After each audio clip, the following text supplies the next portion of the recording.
You're listening to a Rogue Agents episode rebroadcast that the Longbox Crusade crew made for the other podcast network where we do a little work on Her Majesty's Secret Podcast.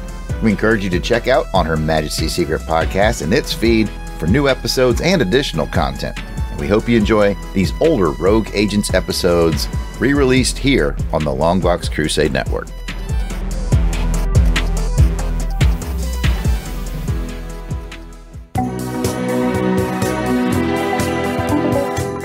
Hi, this is Simon Jarrod, writer of James Bond comic books for Dark Horse, and you are listening to On Her Majesty's Secret Podcast. You're listening to Rogue Agents Episode 8, featuring Ian Fleming's James Bond, M, from Dynamite Comics.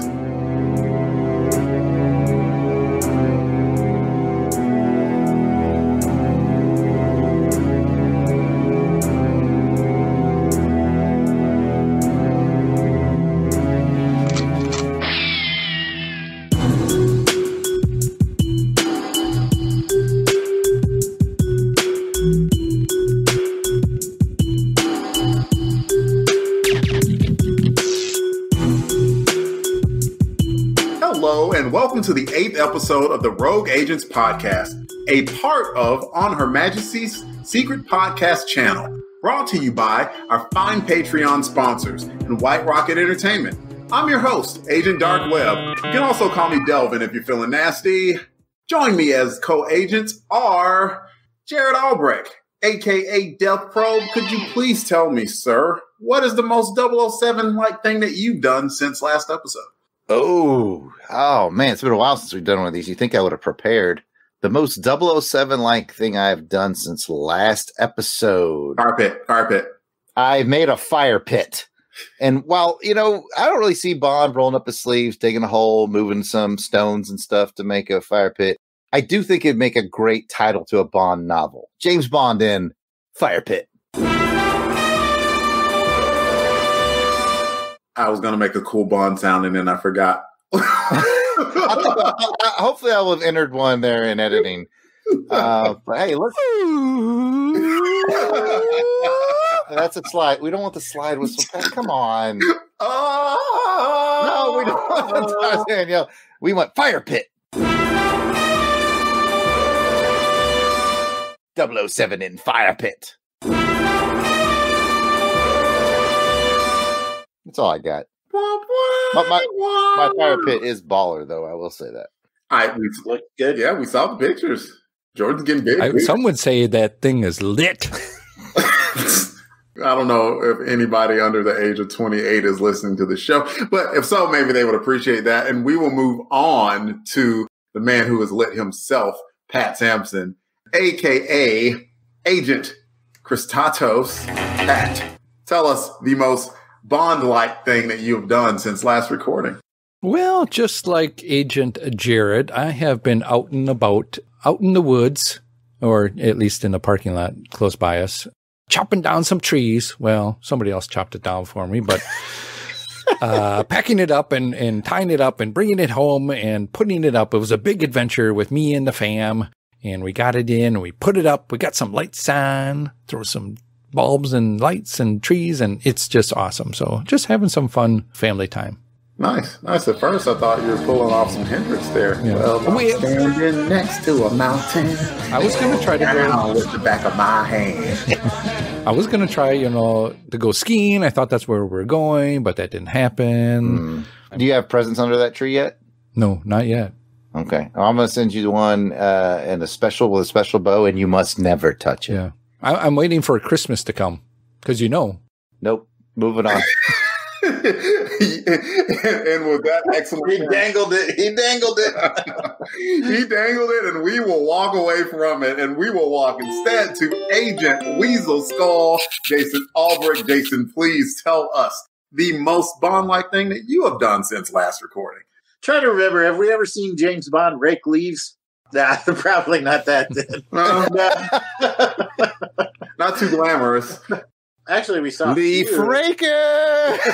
She was raking the something. leaves. License to Kill. No, actually, really exciting news, fellas. I was looking up this place called Interpreso, Albania. In the Interpreso, Albania, they have like this gorgeous hotel, and you could do gambling. They got a great casino, beautiful scenic sights, lots of beautiful women. So I got tickets there. I'm going to be going there from December 17th through December 30th. So look for me from Interpreso, Albania. That sounds fun. I think he's coming to visit me in Enterprise, Alabama. Oh, wait, what? We'll see you at Christmas, Jason. Man, put in the wrong. I thought it was Interpreso, Albania. I guess I'm going to Enterprise, Alabama to see we know you're not the best with computers. Missing letters. Should have let Millennial Q book that ticket for you. I did let Millennial Q book the ticket for me. That's the problem. I have this magical app. It's called Orbits. And it's not the gum. I saw you. You downloaded that app. All right. Before I get us carried away too much, this episode is the 8th episode of our ongoing series on this channel called MI6, Rogue Agents, where we traverse the 007 universe. That can mean books. That can mean music. That can mean video games. Essentially, any medium that connects to the Bond franchise that we love so much here on Her Majesty's Secret Podcast. So before we get started, I do have a question since we are going to be talking about Ian Fleming's James Bond 007M, the Dynamite comic book. And I wanted to ask the fellas, what's their favorite M memory from the Bond franchise? M is a very seminal character in the Bond universe. There are plenty of pretty good memories to choose from. Since he's off mute, I'll start with Jason. Jason, tell us, what's your best or most cherished M memory in the Bond franchise? That is really hard. There's some good ones from all of them. I'm tempted to go with the very first meeting between Judi Dench's M and Pierce. That was memorable. Ooh. I got to go old school. I got to go Bernard Lee. And my favorite moment, it makes me laugh every time, is from Russia with Love, when they're sitting in there listening to that recording. Daniela Bianchi says, "Oh, James, am I as beautiful as all those, or as exciting as all those other women?" And Bond says, "Well, there was this time with him and I in Tokyo." And M's like, "Clear. That's it. That's all. Good day, buddy. Good day." That part still cracks me up every time. I think that's my favorite M moment. Fantastic. Jarrod, what about you? I saw you thinking. Yeah, I was really heavily leaning towards that one that Jason picked. He got the funny one. So I will take, it will also be Bernard Lee, a more character moment, a more, emotional moment, if you will, but it will be Majesty's Secret Service, where Bond tendered his resignation, but Moneypenny intercepted it and turned it into a leave request. But M knew that, because remember when James says, "What would I do without you, Moneypenny?" And then he leaves, and then the M comes on the speakerphone and goes, "What would I do without you, Miss Moneypenny?" Thank you. And I was like, nailed it. Nailed it, Bernard. You nailed it. Nice. Very nice. Pat, tell us what you got. I do like Bernard Lee, but I think those guys took some of the good parts of it. I'm going to go with the dame, Judi Dench. Having them switch to a woman, M, was a pretty cool thing to do, and just that interaction between her and Bond. I really liked Skyfall, where you see a little sweeter side of her and how much her and Bond have grown together and all that went on at the end of Skyfall. I really liked that part. Cool. Y'all took some good ones. I'll think of the very first in Dr. No, when we are first introduced to M, and just the dynamic that was set up where Bond tried to get familiar with him, and he's like, "We're not friends." Just the tone was set immediately of like, "Yep, I see you're trying to strike a friendship with me. Nope, I am your M, and you are my agent, and that is how things go." And it wasn't done in a jerk type way or anything. It was just done in a matter of fact, like, this is the way things are going to be. Understand? And James immediately understood that, nope, not going to be any cozying up to you. This is going to be a professional relationship. And I really enjoyed that from a leadership perspective. Loved it. What was really cool about that, too, is it wasn't just what he said, it's how he acted. And I remember when M's starting to put the tobacco in his pipe, and then Bond reaches out with his lighter, and M just ignores him and grabs the match. That says it all right there. Yeah. Loved it. You brought up a good example of how they both kind of respected each other, but they also tried to one-up each other, too, I remember Bond telling him about where the whiskey or whatever was from and the blend and all that, and he was just kind of one-upping him like that. I don't think M ever had the tolerance for Bond's little show-offs. Yes, yeah. I believe Colonel Smithers is giving the lecture, 007. Yeah. It was very much I'd say father-son relationship. I think that's a fair thing to say. And it absolutely was a mother-son relationship when the Dame took over. Both Bernard Lee and Dame. Bernard was the first, I would say the best. But, Judy came in just and filled the shoes admirably. And regardless, M is an amazing character. So thank you, gentlemen, for that discussion. Now, let's get to our subject for this episode, which is Ian Fleming's James Bond 007, M. That is the title. The publisher is Dynamite Comics. The cover date was February 2018, and the cover price was $4.99. The writer was Declan Shalvey. The artist was P.J. Holden, with colors by Deirbla Kelly, with letters by Simon Boland. Cover credits go to Declan Shalvey and Jordi Belair. And here's the plot description.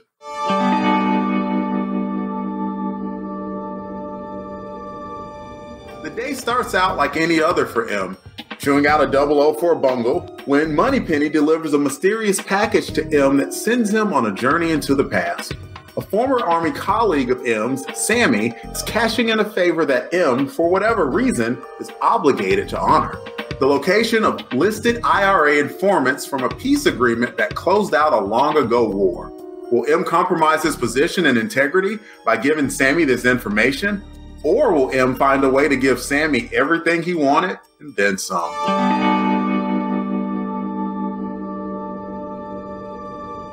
I'll ask first to the guys, is this a first read or reread of this comic? And I'll start with Pat. It's a first read for me, Delvin. Oh, nice. What about you, Jarrod?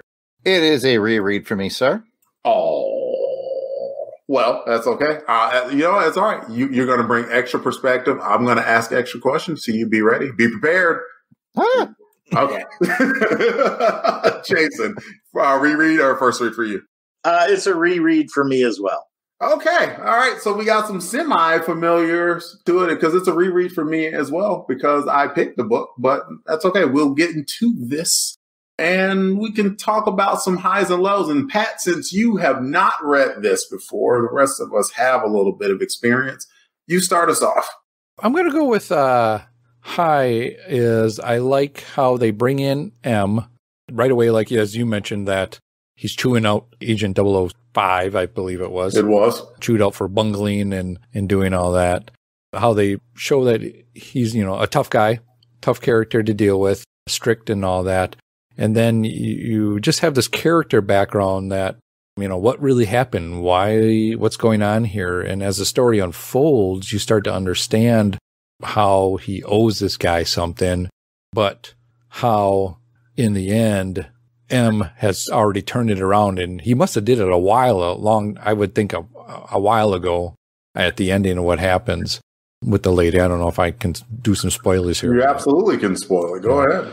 Finding that the lady's still alive, and he must have been in contact with her and, worked everything out and made his peace. But trying to figure all that out, I thought it was overall just a great character piece for M that I never would have looked for or noticed before. I tell you what it told me about M is that, one, he didn't get to where he is. No one just handed him that job. He earned it, clearly. Two, he's a very, very thoughtful man. He doesn't make mistakes without finding a way to figure out how to make amends for those mistakes.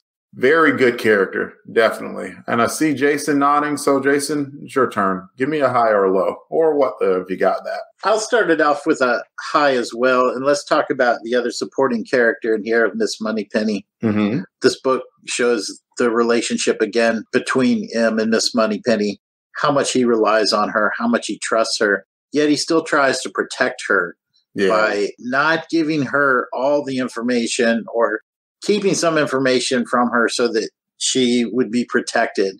She's smart enough to know that something's up, but she has to make a determination on the spot whether she's going to blindly support her boss or protect herself. No hesitation there at all. She does what he needs to do. He's looking out for her. She's looking out for him.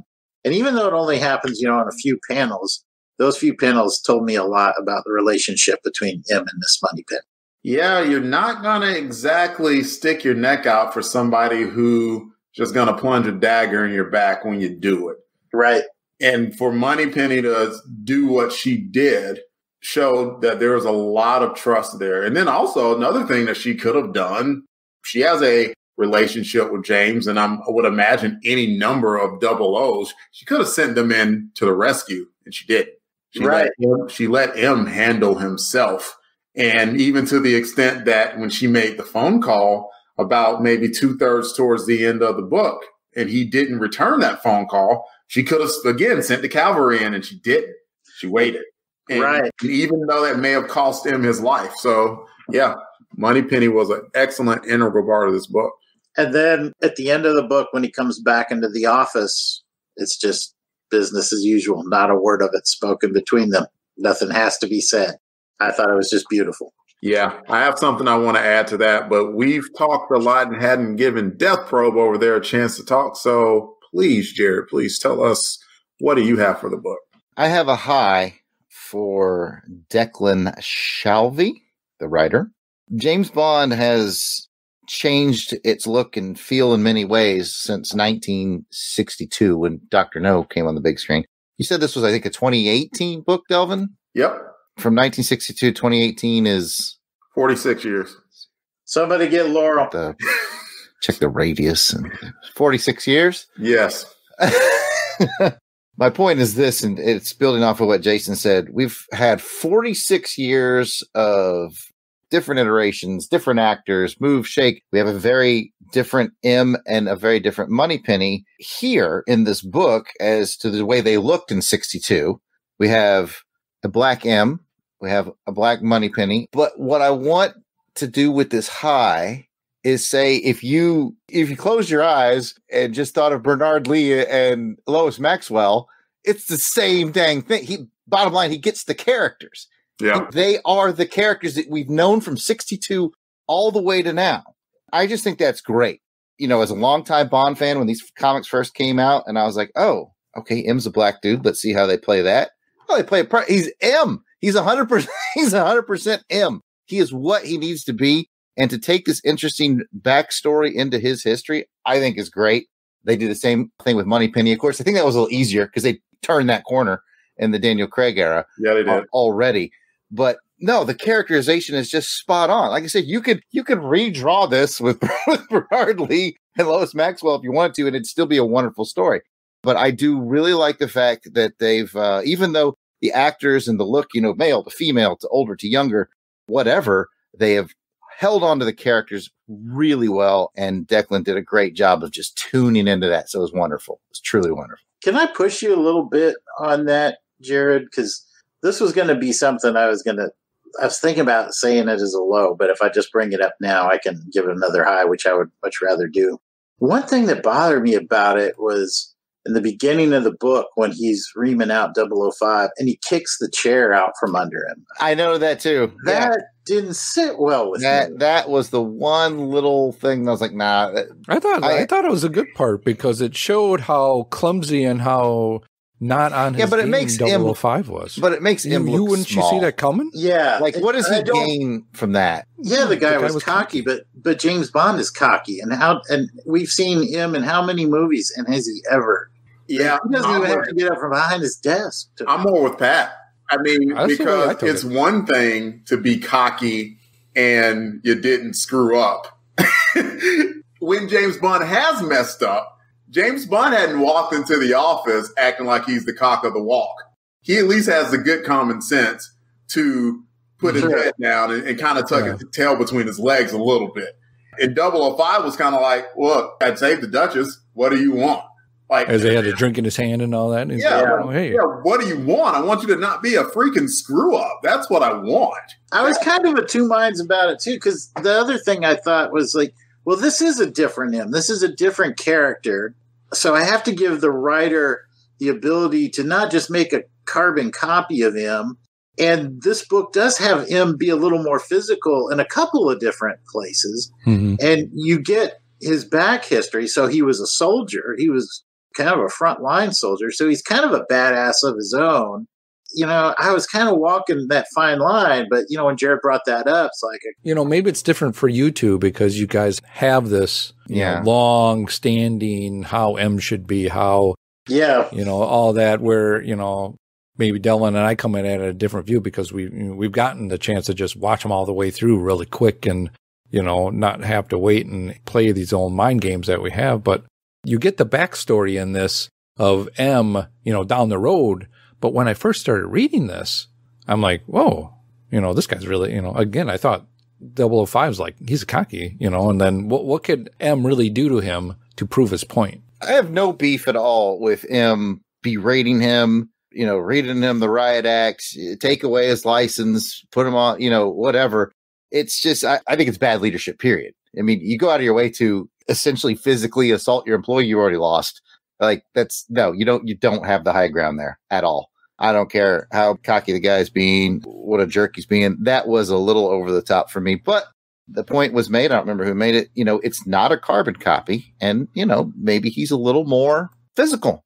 I like to see my M always in control and squared by the letters, but yeah, that one moment was odd for me too, Jason. What I want to add to that is, we see James Bond mess up from time to time, but again, we have not seen a situation where he bungled things so badly and then went back into M's office acting like a complete tool about it. Yeah, that's true. I would say that if this M, and we've already agreed that he's pretty much been established, he could almost be replaced for Bernard Lee, that if Bernard Lee were ever put in a position like that, again, I don't think, he didn't like punch the 00. He kicked the chair to probably get him to sit up straight. I think it's a slight difference. And I think even then, seeing as how smart and reserved that M was throughout the entire book, that was a 00 who had pushed him to his absolute limit and wanted him to fly straight. And it took an extraordinary circumstance for him to get to that point, not just a run-of-the-mill, this is my normal way of operating. I can see that. Yeah, no, I appreciate you guys letting me hijack this a little bit because that way I don't have to bring it up as a low on my on my round. Good discussion, even though I'm right and everybody else is wrong.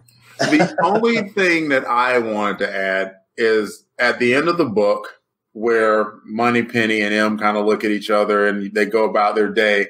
That is the thing that we'll never really know about the movies, right? We see James come in the room and he's the handsome guy and his mission is going on and everything, but we don't know what happens when he goes out on those missions. What is M doing? And so the opportunities for sequels to this are limitless. Who knows how many adventures that M has had? Who knows how many adventures Moneypenny has had while James is out and about doing whatever he was doing. So I found that part of it fascinating. Yeah, right. And you've pulled my string one more time. We did get a little glimpse into that at the beginning of Tomorrow Never Dies, where James is at the Arms Bazaar, steals the plane, trying to get the plane out that has the nukes on them. Mm-hmm. If you remember, M was actually in the ops room on that one. And that we'd never really seen, M sort of live watching what Bond's doing before. And that was great. That was great character stuff because, you saw that concern when she thought he was dead for just a second. Yeah. And it was like, it was definitely cool. But I get your bigger picture there, Delvin, just totally opening the door to this character. What's he up to? the intro. We got to see Gareth Mallory's M doing some of that, political stuff behind the scenes. There's so much there. But that's exactly what you were saying, Delvin. Yeah, that brings up a good thing, Jarrod. You bring up Gareth Mallory's M. I think he would maybe be this kind of an M, a little more actiony M. You guys are right that in the films, we don't see a lot of M doing a lot besides sitting behind a desk or doing a little bit of that. Most of the movie is all about James. So you get maybe 15 minutes or whatever of an M, especially Bernard Leeds M. How much airtime did he really get to? It was something like 30 minutes total or something like that. To really give you that character of what M is and, how did M get there? Yeah, I think that there is a lot of potential. Why am I blanking on the actor who played Mallory, who's now the new M? Ray Fiennes. I have no idea if they would ever branch off, kind of like Star Wars did with Solo and Rogue One. If James Bond ever did that again, I think the potential would be limitless.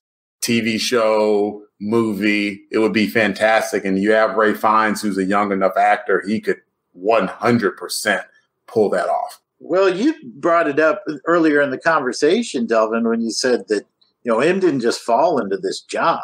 He's made connections. He has a history. He has made enemies. There are people all around him that are looking to take advantage of him and cash in on his position. And this book really just kind of sums up like one facet of this. Yeah.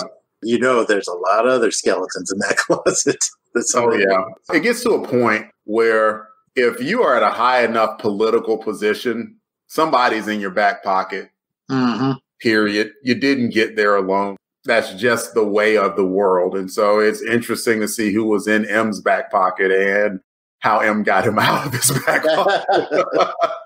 Let's do one more round. Pat, do you have any highs or lows or additions? I'm just going to give an addition on to the story, as Jarrod mentioned. When I first read this, I'm like, okay, this is going to be a little longer one. Might be a little kind of just a lot of wordy stuff going on here. But no, it wasn't. I was like a couple pages in. I'm like, okay, let's go.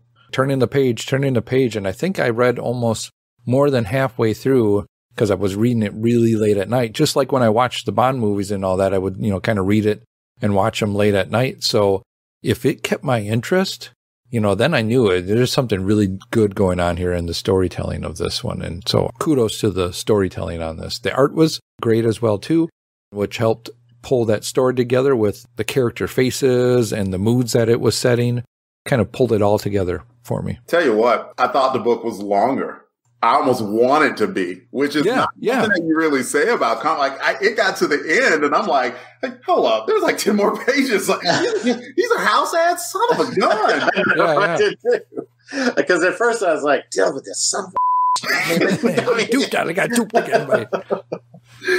Oh, man. Jason. One of the reasons I really enjoy doing this show, and kind of like why I like doing the Longbox Crusade too, is it gives me a chance to go back and reread this book.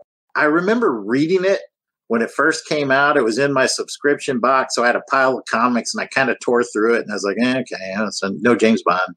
Read through it real fast, and it didn't really stick with me. But since you picked it for this show, and my first instinct was like, oh, why didn't you pick Solstice, man? That's a more fun issue. But I was like, all right, I'll read this again. I remember it was political. There was some stuff. And I actually got to sit down and pay attention to it and read through it. And man, it was so much better the second time. And Pat captured it. The history, the art, it just really made you feel like I haven't been to Northern Ireland, and I certainly wasn't there during the Troubles, but boy, the artist really captured the essence and the grit and the grime and the frustration and the anger and the place just seemed like it was always about ready to burst into flame. It just really was captured well in that book. So hats off to both the writer and the artist for putting together a great political thriller. Yeah, I definitely enjoyed it. Declan Shalvey and PJ Holden, they did put together a really good story. And I wish, much like when we had Bob Q on a few episodes back, I wish that we maybe could have gotten PJ's perspective on it to see what he did when it came to his research for the landscapes and everything that he did. Jarrod is raising his hand. I think he has something to tell us. In the hardback edition, which is how I'm reading this, which is very affordable, by the way. It's got a cover price of $24.99, but they're usually less than $20 on Amazon.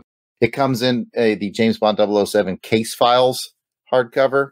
In that, there's bonus material, and the writer, Declan Shalvey, he does a page-by-page notes on the book. Ooh. And he goes into that. He talks about how they picked an actual pub. They put the crown and the tiles. Remember that scene where M goes around? They put that in there on purpose so that they could walk over the queen as they were going to the pub as a kind of an FU, but the M's not going to do that. And the train station, the big domed train station when he gets there, the dark woods, all real locations scouted by the artist with real reference. So we're feeling that, and we've never even been there. Yeah. So, wow, right? I really like, as we talk about that, you have the one panel on the left of the really, the bombed out under wires and all that of a bar, and then what it looks like nowadays, and just that contrast really puts you in the mood and understands, just like Jason said, just what was going on at that time. Nice. Jason, did you have anything else to add before I pass it to Jarrod? I just think it was a great writer-artist combo. Nice. Jarrod, wrap us up, man. Okay, I want to do a quick tack onto the art comment that Jason made. Delvin, could you do me a favor and remind me who the colorist was? It was a real unique name. Dearbla Kelly. Great color work using different palettes for modern days and flashback scenes. And I definitely want to point out, and this actually wasn't in the bonus materials, but I just thought it was great, how the lady in the pink dress was important. Mm-hmm. And if you go back and watch those scenes and there's all this fog and smoke bombs and all that, the colorist always makes the girl in the pink dress pop. You always can track where she's at because she's important to the story. I thought that is very clever coloring work. So just a quick add-on for the colorist. Did a wonderful job. For my final round officially here, I would say it's a high and a low kind of at the same time. We have a political thriller here. It's all about the troubles in North Ireland, Belfast. It's made by creators from Ireland, so it's like they already know a ton, and we don't. I wish I had known more of how this played out. I have a decent amount of knowledge from it just because Jason and I, grew up in Europe in the 80s, so there was some awareness of what was going on there. So that's kind of a low that it seemed very sort of local. It's like, hey, we got these Irish creators telling this Irish story for a very Irish audience, and you almost feel left out, like, what's going on? But then you flip that on its ear as a high because they're not spoon feeding the story. It's not a history lesson. You're kind of putting little puzzle pieces together as you go. So on one hand, I wish I understood the situation better than I did to fully appreciate the book. But on the other hand, I think the storytellers did enough of giving us what we needed to understand the situation. So it was complex. I think they did about the best job you could. I'm kind of glad you said that, though, Jarrod, because I think that's what, like I mentioned the first time that I read it, I didn't really fully grasp what was going on. And I think that's kind of why I read the words, I went through it, and I was like, oh, okay, M's kind of a clever guy and got over on this guy, did something and something. Yeah, I feel so. And I put it away. But as I was preparing for this show, I was like, no, I've got to actually take some time and examine the panels and look at the characters and understand what's going on and read the words carefully. So you're right. They don't spoon feed it to you. But I think the pieces are there. They do make you take your time and go through it, particularly if you're not a subject matter expert on the Irish troubles. Same experience for me, Jason. I vaguely remembered the story. And of course, I read it a little, harder for the podcast. And I think it did come to life a little more when you paid more attention. They told you enough about the history. If you go too far, it's a book report. And it's like... True. Do I really need this history and everything? I just want to know about M and what's going on. But you definitely got a sense that the Troubles weren't a great time. And M was just put in the most compromising position where he had an officer who just hung him out to dry. And it wasn't even for a military objective. That's the worst thing about it. So, yeah, they told you a little bit about the past, about the history, to set up the fact that M was put in a compromising position, and that is a part of the whole tapestry that makes M who he is. I think they spread it out good enough too. They just didn't give you a big dump of it. They gave you bits and pieces of it as the story unfolded on M and why he was there and what was happening. I think that's what really helped move this along. Yep. Well, I would commend you all for an excellent discussion. And now we will go to the rating of this book. Just a reminder to the audience of the rating system here on Rogue Agents. We rate things on a scale of 1 to 7 martinis. A 7 martini score means that you loved it. It shook your martini, as a martini should be prepared. 6 means excellent. 5, very good. 4, good. 3, just okay. 2, not so good. And 1, you hated it. It stirred your martini, which is the way a martini should never be prepared. Jarrod, what would you rate Ian Fleming's James Bond 007M? Oh, man, that's a tough one. What I'm going to do is preface this with I'm going to stay within the comic book universe. Hammerhead was my favorite storyline. I was big on Felix Leiter, too. I'd probably give those 7s. So looking at the M, I liked Solstice a little better than this one, so I give Solstice a 6. I'd say this one's a solid 5. Very good. I'm going very good on it. 5. Okay. Jason, what would you rate this? I think I probably would have rated it a 4 when I read it originally. I'm going to bump it 2 full. I really enjoyed it more, and I think just the fact that we had such a robust discussion about it made me realize how much I missed the first time. So I'm going to go 6. I'm going to give this one 6. Nice. Pat?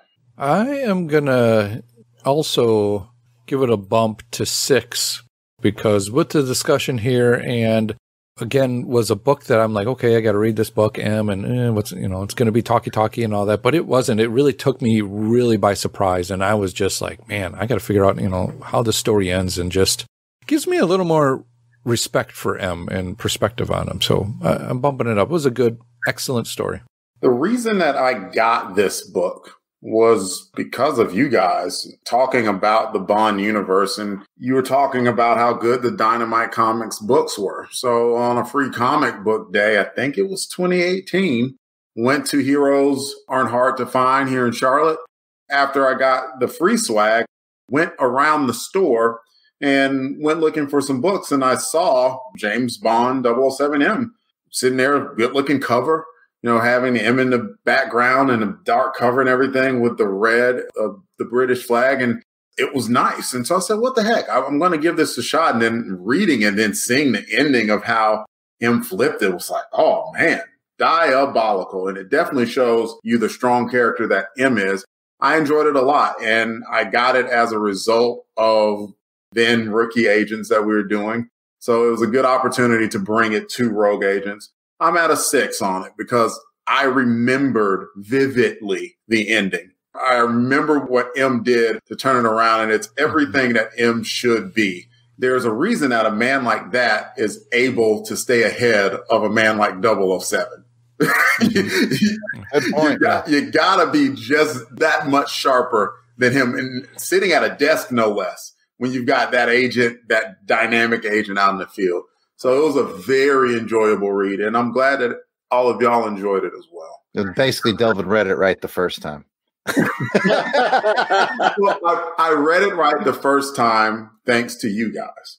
Seriously, it was cool, because you guys recommended the Dynamite line of comics for James Bond. So it was because of you guys that I gave it the gravity that it deserved, and I'm glad that y'all went back to it and found the same gravity. I think there is a difference with the way me and Delvin look at things. We're trying to soak it in and bring it in and understand it because we're still new at all this extra stuff where you guys have been in the, you guys have been in the field for quite a long time now. That's true. I think I can't speak for Jason, but he can chime in. I do feel like, like we alluded to earlier, we were raised on Bernard Lee. That is my standard when I pick up a comic that says M on it. And I think they did a great job. They did not knock down the reputation of the character of M one bit. In fact, I think they enhanced it, and wow. I mean, what higher compliment can we pay? Yeah. Yeah, no doubt. Yeah, I think they definitely took a character, like Delvin said, that maybe got 30 minutes of total screen time in the Bond films, gave him his own adventure in this, and definitely let that carrot dangling, suggesting, yeah, there's more stories out there. And it speaks, again, to M that he's on, who knows, 30 minutes, to an hour across all of those years. And if someone said, yeah, we're going to make a comic book about them, you're like, yeah, that's a totally good idea. As opposed to, no, there's not even enough material. Like, no, there's plenty. And just that little bit of screen time was enough that you could come up with a full run of material about this. Like, I mean, you could have 5, 6 multiple year run of M books and it would be perfectly plausible. I'm writing the story now about what he and James Bond were up to in Tokyo. I'm writing an 8-issue miniseries about the Minister of Defense, and all he ever says is,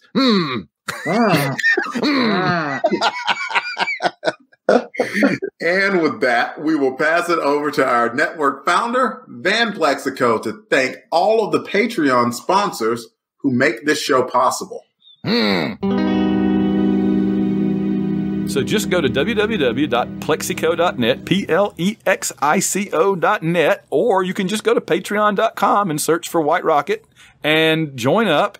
And it's for as little as $1 a month. You get to be part of the show, and we send out. I post things occasionally on the Patreon page of interest, and you get previews, you get special deals, special offers, and discounts on things that we do, and you sometimes get shows before the regular audience does.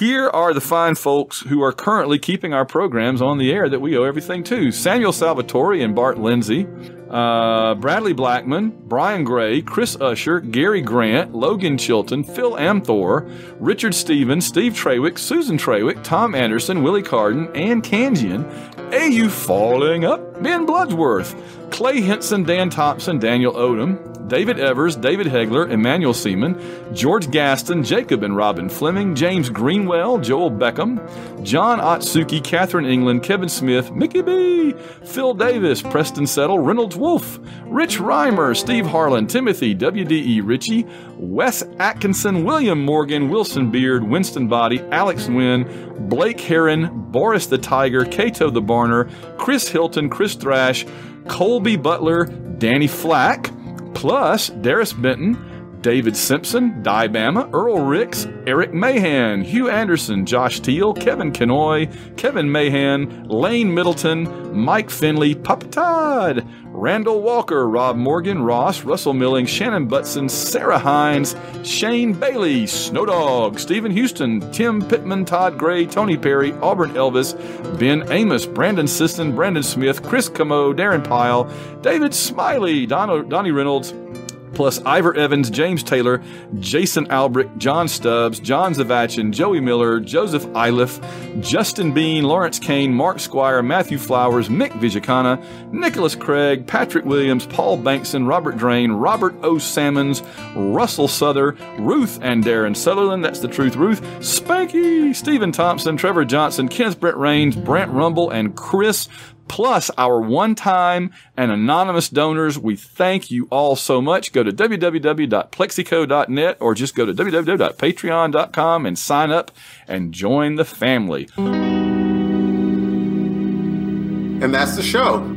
As a reminder to our audience, if you'd like to be a part of the show, you can send us your questions, comments, or trivia challenges to ohmspod@outlook.com or over on our Twitter page at OHMSPOD.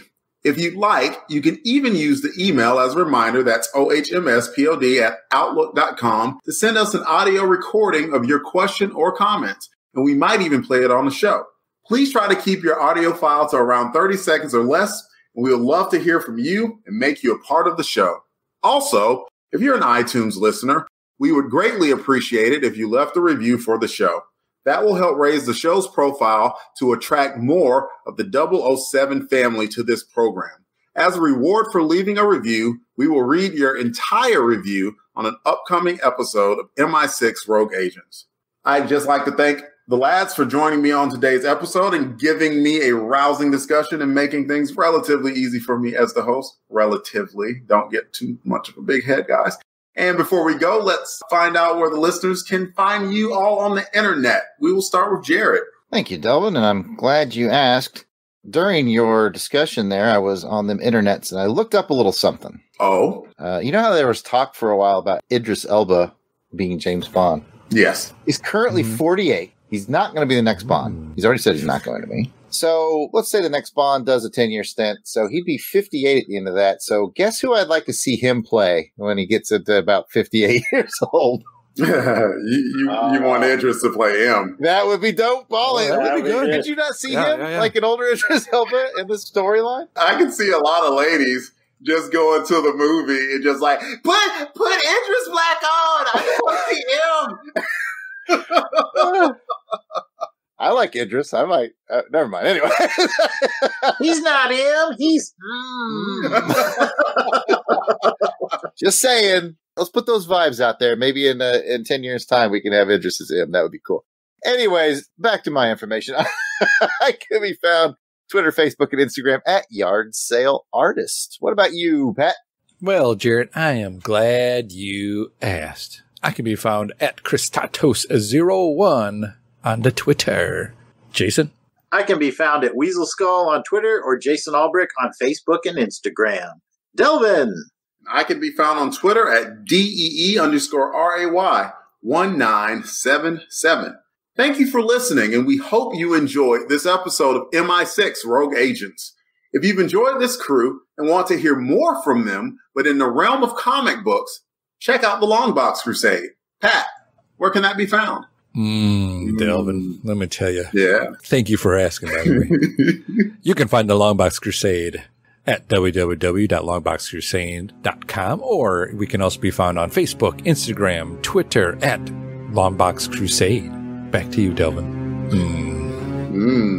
Thank you, Pat. I feel like I need to be more dressed for some reason. And thank you to the fellows for taking on yet another dangerous mission. Thanks to the listeners who tuned in. If you'd like to leave a question or comment on this or any other episodes, feel free to contact the show on Twitter at OHMSPod or email us at ohmspod@outlook.com. We hope to hear from you soon. The next episode of MI6 Rogue Agents will feature Jarrod's choice. But on a Majesty Secret podcast, we'll return.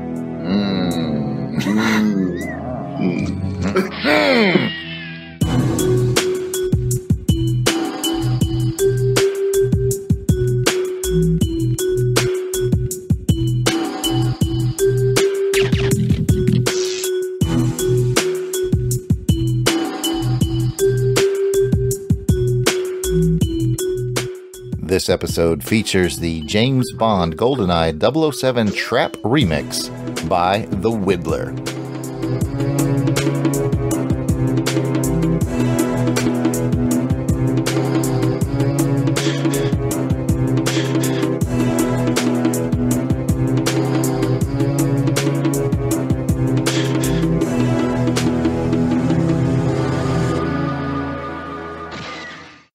I really enjoyed the one panel where you have... I think it's Jason's turn, actually. No. I defer to you. Ignore him. Keep going.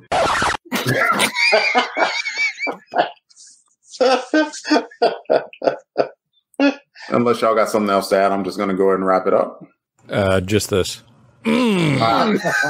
Yes, there is that. I think that guy's name is Fred Gray. Freddie Gray is the name of the actor. Frederick Gray. How do I know that? That's so weird.